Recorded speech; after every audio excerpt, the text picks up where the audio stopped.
next story is Isabel Goes to the Mountains.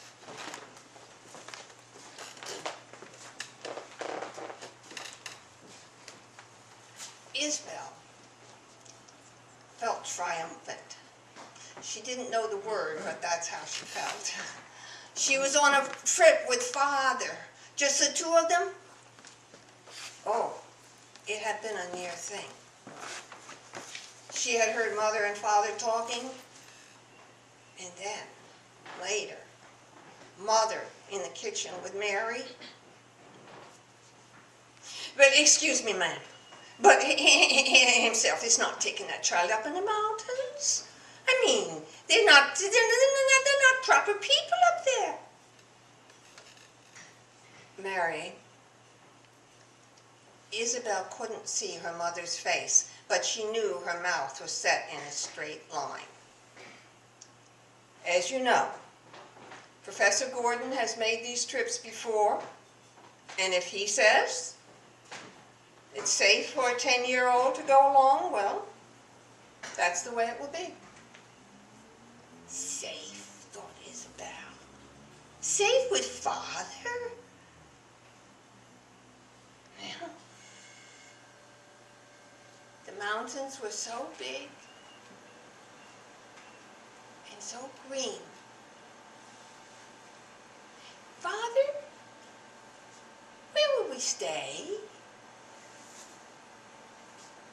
The man shifted the line from his right to his left hand.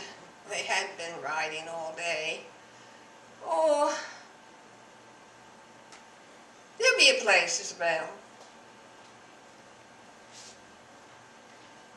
Isabel, look up there. Oh, I hope there are children up there. When they rode into the clearing in front of the cabin that her father had seen, he motioned for her to stay on the horse, and he got down, faced the man who had appeared in the doorway of the cabin. He took off his hat and he said, "I'm Charles Gordon from Knoxville. My daughter and I would be appreciative if we could spend the night with you."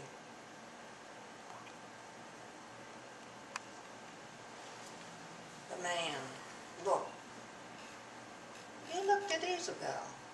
Isabel knew she wasn't to stare, but he didn't have any shoes on.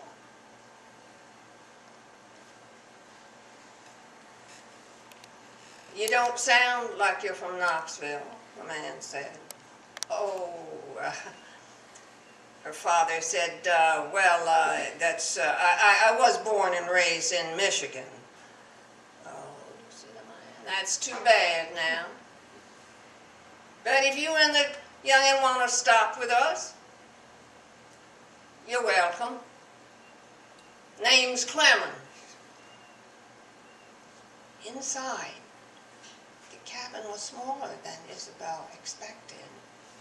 And there was a smell of cornbread, and Isabel discovered she was very hungry. And something else, something she didn't recognize. And there were 3 children. And one, Belinda, was just about her age. She looked out at Isabel from behind her mother's skirts. Belinda's hair was so blonde it was white. And she looked at Isabel, the red-headed Isabel, with understanding, as one who has had a lot of comments about their hair. At dinner, they all ate out of the same plates. And nobody seemed to mind if you had your elbows on the table. And after, they did the dishes outside at a pump. And after that, well, Father sat at one side of the fire, and Mr. Clemens sat on the other, and they had their pipes. And Mrs. Clemens told stories. They were all about this boy named Jack. He had 2 older brothers, and they were always down on him, and they didn't want him to go anywhere. Isabel loved the stories. She wanted to hear them all. It was like watching a magic lantern show with the fire. But her eyes kept closing, and she tried to keep them open. And the last thing she remembered was somebody lifting her up and saying, "Oh, push those children over in the bed and let this child sleep." In the morning, she told Belinda she'd be back. Well, it took a long time, but she did go back. Long after she didn't have to worry about Mary anymore.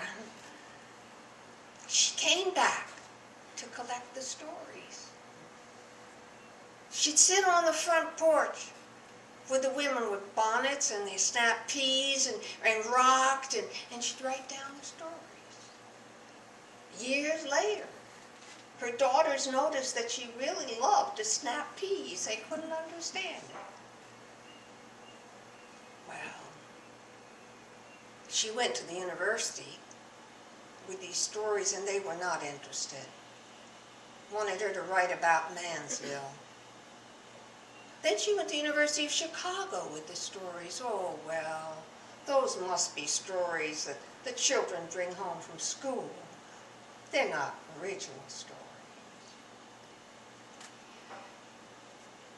Well, about this time, her mother said to her, her mother was a practical woman, said, "You know, Helen is having a difficult pregnancy. If you're going to graduate school, why don't you go to Columbia?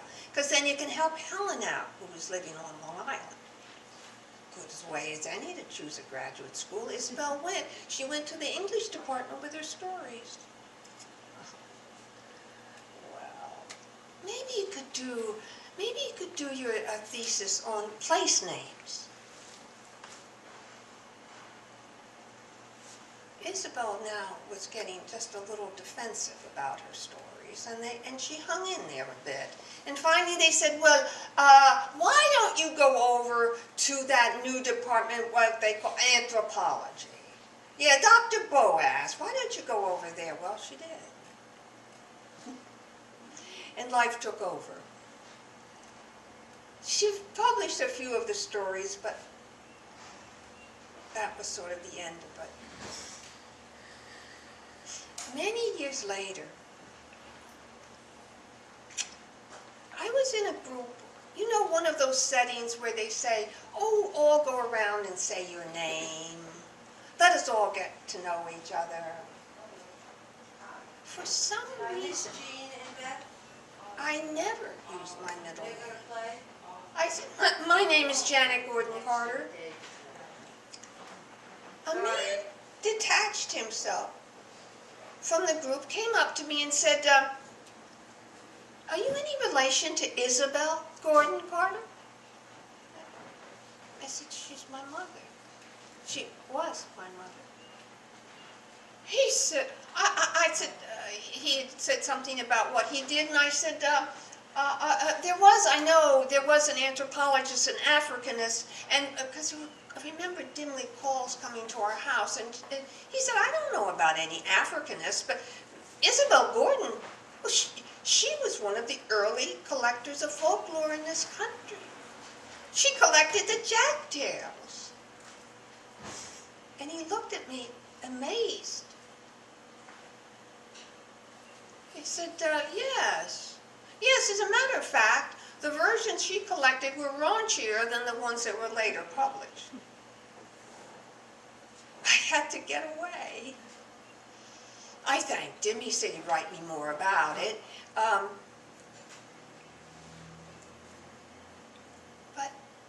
I got out in the hall, and I thought,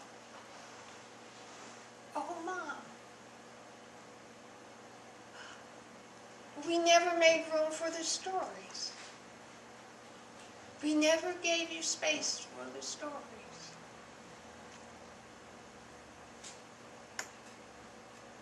And Mom, raunchier.